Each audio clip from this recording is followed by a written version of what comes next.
Welcome everyone, this is Pineleaf News, and today we will be beginning a new series in the Lord of the Rings Online. Piney plays the Scholar. Why the Scholar?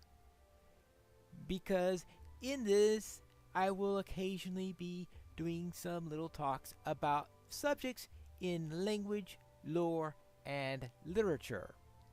And I think that the Scholar fits that, because I will of course be studying some of these things along the way, and maybe I could occasionally pass something useful on to somebody else. But while we are at it, let us look at what class I want to play and what race. And of course, we'll be playing the High Elf, the new race. The High Elf, those who have beheld the beauty of Valinor and their descendants, possess grace and strength beyond even their woodland kin. Those few who remain yearn to see that Middle-earth is safe to bequeath to men before they depart for the undying lands.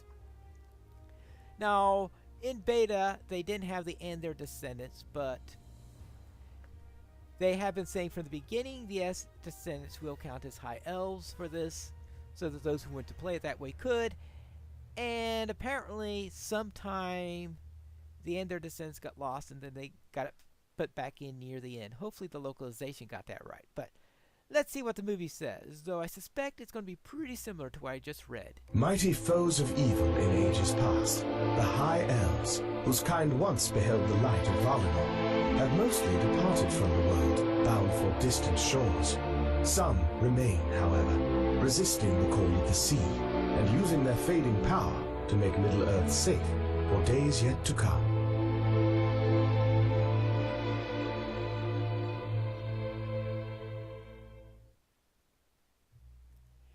You notice there they said, whose kind had beheld the beauty of Valinor. So therefore, in that case, they also include those who are descendants, because they are kindred to the ones who have beheld the beauty of Valinor. So therefore, it's similar in that manner. Now, the minstrel, right? This is a moderate class. It's a healer class, though I will be doing war speech probably through much of it, which means that it'll be a little bit more blasty in it. And Middle-earth is a land deeply infused with music, and true minstrels are skilled at tapping into that power. They weave songs and tales so stirring that their companions' morale will not fail, and they will be driven to perform greater feats of prowess. They can even utter words of true power and ward against the forces of darkness with their anthems. This class was inspired by Luthien Tenuviel, whose elven voice beguiled friends and foe alike. That's right. And of course, Luthien Tenuviel was, well, she's not technically of the High Elves, because her parentage, her father was actually, I think, of a Sindar instead, if I recall correctly. Yes, in fact, I think it was her father who insisted that the Noldor who came back, that they would never address them in Quenya. So therefore, yes, he was very adamantly not a High Elf. He wanted to distance himself from the High Elves because he felt that they were corrupt. And his wife, though, was a Valar. So Luthien's mother very definitely beheld the lands of Valinor. So you might call her in that way, I guess. So Luthien's a very unusual case in that matter. But let's see what the movie says. The minstrel is the heart of a fellowship, a herald of hope and renewal. He uses his knowledge of ancient songs and lore to ward against the forces of darkness and bring relief to his companions. Alright, so therefore, High Elf Minstrel. Let's go on into the most important part of the entire character creation system, the name. fact, that is the title of today's episode, What is in a Name? Because the name is going to say something about your character. Are you going to be whimsical? Are you going to be weird? Are you going to be very modern in your style in it? Because if you have a very modern name, you're probably planning on playing a modern type of it and not planning on doing role playing. If you've got a very strict name in role play, you might be doing some role play, or you might have this liking of the lore in there. So it's going to say something about you. Now, I had decided that since I'm playing a high elf, I have to do a name that's in Quenya. I don't do Quenya names all that often, but this is an opportunity to do so. And I decided to use the name San Yellow. Now, technically it is Sane Nielo, but Sane Nielo I don't think is very pronounceable, and I want a pronounceable name. So therefore I imagine that it got shortened, whether by my character's mother or over the centuries while in Valinor, or perhaps maybe the people in Middle-earth just couldn't say my name right, so I got it shortened it down, whatever. But now my name is Saniello, and that's the name that I've been using for the last few thousand years. Now, I also like to have double meanings in there, because Tolkien liked double meanings, so I thought a double meaning would be nice. So therefore, Saniello is close, not quite perfectly the same as, but close to English sans yellow.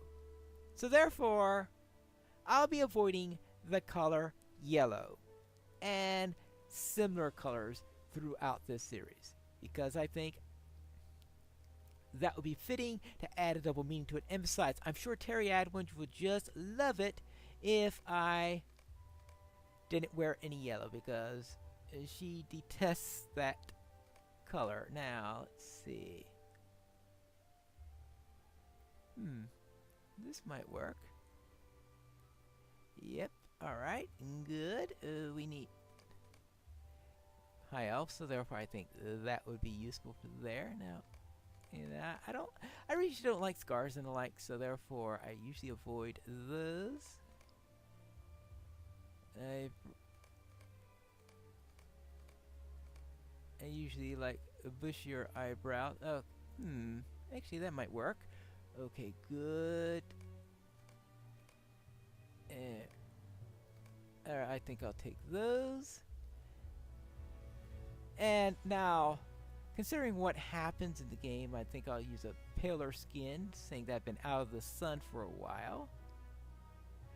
Now, I don't have a real pine color eye, so I'll try a bluish gray type there. Yeah.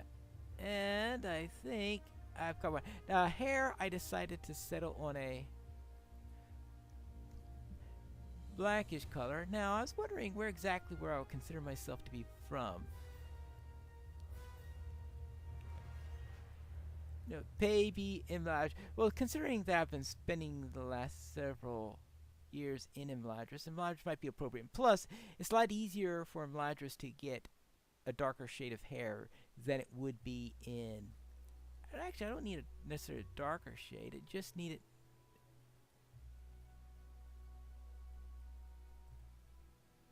actually, maybe I will stick with the darker shade of hair. Alright, so therefore, this will be my character. So, let us head into Middle-earth and see what happens there. In the year 3434 of the Second Age, a great alliance of elves and men assembled in defiance of the Dark Lord's will to conquer all the lands of Middle-earth. The High Elves, the blessed of Valinor, who suffered the greatest wraths of Sauron and Morgoth the enemy, now seek to ensure that his evil is forever banished from the world. And that is the voice of Harthalin, who is the narrator for this little bit of the story. So let's see what she has to say. My dearest friend, as Sauron surely knows, the mastery is ours in this battle. She is really confident, I see. Sun Yellow, you seem as if you're lost in a trance, and I could not rouse you until this very moment. Ah, my dearest friend, do not allow the enemy to cloud your thoughts with visions of defeat. As Sauron surely knows, the mastery is ours in this battle. Alas, a cornered foe is most deadly, and there are none more treacherous than the enemy in this realm. We must put our trouble behind us for the moment and press our advantage. And we are here in Daggerlad in the Second Age 3434. So therefore, that means we are right around Mordor. Oh, what a fun place to start. High King Gil-galad has summoned us, Sun Yellow. Let us go. Now, one of the reasons I chose Sun Yellow is because I can actually say the name. Because a name that you can't pronounce is probably not going to be very good if you're going to be saying it 500 times during the course of a YouTube series. We have all called upon the armies and peoples we could, but it is still may not be enough. King Rayok the Oathbreaker and his traitorous kin have fled into the mountains. This is Isildur. And Durin has sent only a few hundred of his folk. Hearken to me, elves and men. The time for debate is ended. This is Gil-galad. Sauron sows only division amongst those who would oppose him, and see now what it has done. The kings of Lorien and the Woodland Realm pressed their fortunes into certain defeat. And why? They allowed their pride to blind them to the enemy's treachery. Sauron is swift to twist the pride and fear of his foes into weapons for his own. The men of Numenor that remain in this realm know his treachery all too well. Elendil. Indeed, the fates of Numenor and Eregion are tragic, but Sauron's wrath has grown more. If we fail to defeat him in this battle, we'll never again have a force to oppose him. The Dark Lord gathers strength anew beyond the Black Gate. We must throw down the Morannon. Only then shall Sauron himself be forced to atone for his evils they laid upon our people. We must put an end to this evil before. Uh-oh, looks like something's happened. Oh, where's the scout? Oh, there's the scout. High King, riders approach from beyond the Morannon. It is a meager assemblage, only 9 in number. Might the enemy be seeking to parley at last? Sauron does not wield his servants as ambassadors. Allow them to ride forth unhindered, but remain on guard. We shall meet them in the field. At last, the bearers of the 9 rings reveal themselves. The Shadow Kings, the Gwytherain. They have returned out of the darkness. The Nazgul, as we call them in the Third Age. Because of course, that is the black speech name for it. They approach, and here come the 9 Nazgul as they slowly come forth. Now, what is it that I had in a name, since as the main topic today? And I had 3 criteria I wanted to use. 1, I wanted to have a name that had some sort of meaning or double meaning. That's probably as far as I get before the Nazgul make their speech, I think. A meaning or double meaning. Hence, Sun Yellow, Pine Singer. Ah, the Elf King and the accursed faithful. My master has bidden me to deliver his terms. Terms? Have we assembled so great an alliance that your master now seeks to surrender? Sauron the Great speaks not of his surrender, but of yours. Speak then, servant of Sauron. I am no mere servant. You speak to a king of men and the lord of the Nazgul. Nazgul? Do you no longer speak in your own tongue? You are no king. The ring you bear has seen to that. Silence, elf wretch! These are his terms. Celebrimbor crafted 3 rings in mockery of his design. You will surrender them and swear oaths to never again come before the gates of Mordor. You will be wise indeed to accept his kindness. And if we should accept, what promise can he give that he shall not again make war upon us? He offers none. Peace cannot be made with Sauron. Such an offering is merely another of his lies.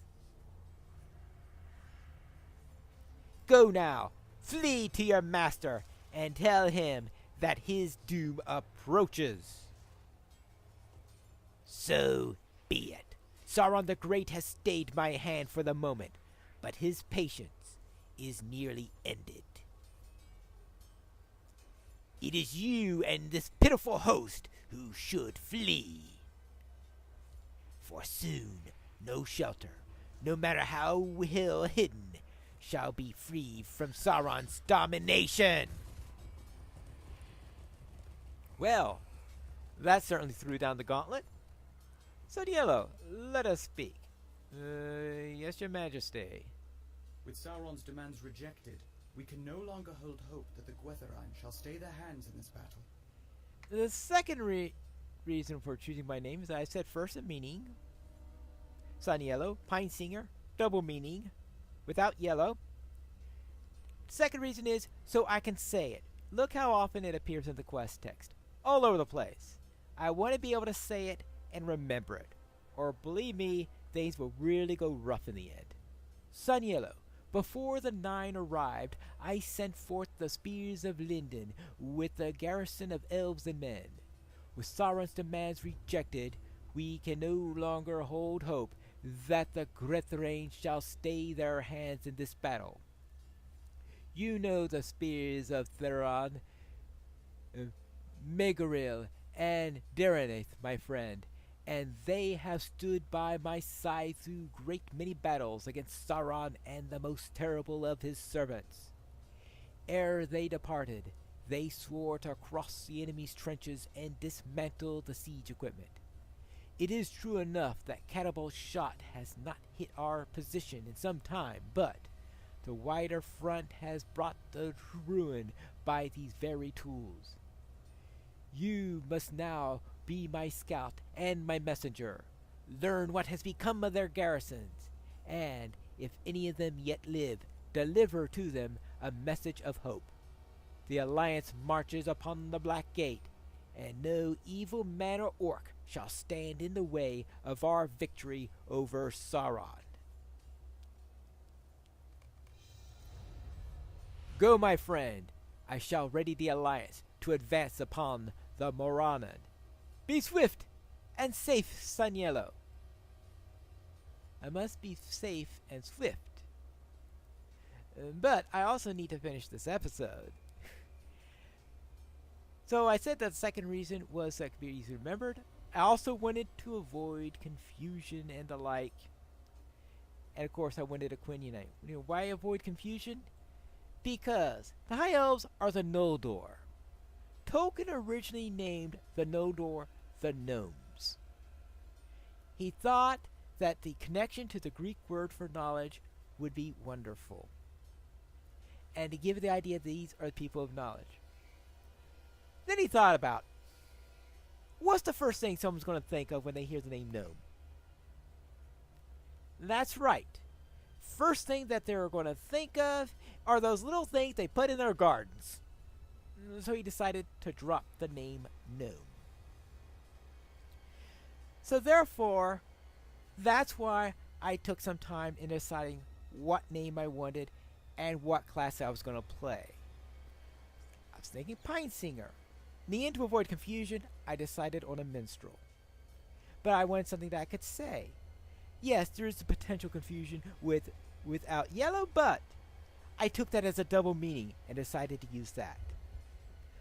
So keep this in mind when you create a name for your characters. What's in a name? If you're going to be saying it quite a bit in the game, there's a great deal to it. That you want something that can be said, and with little confusion, and maybe even says a little something about you. But now, we need to head out and find these spears, and that's what we'll do in the next episode of Piney Plays The Scholar.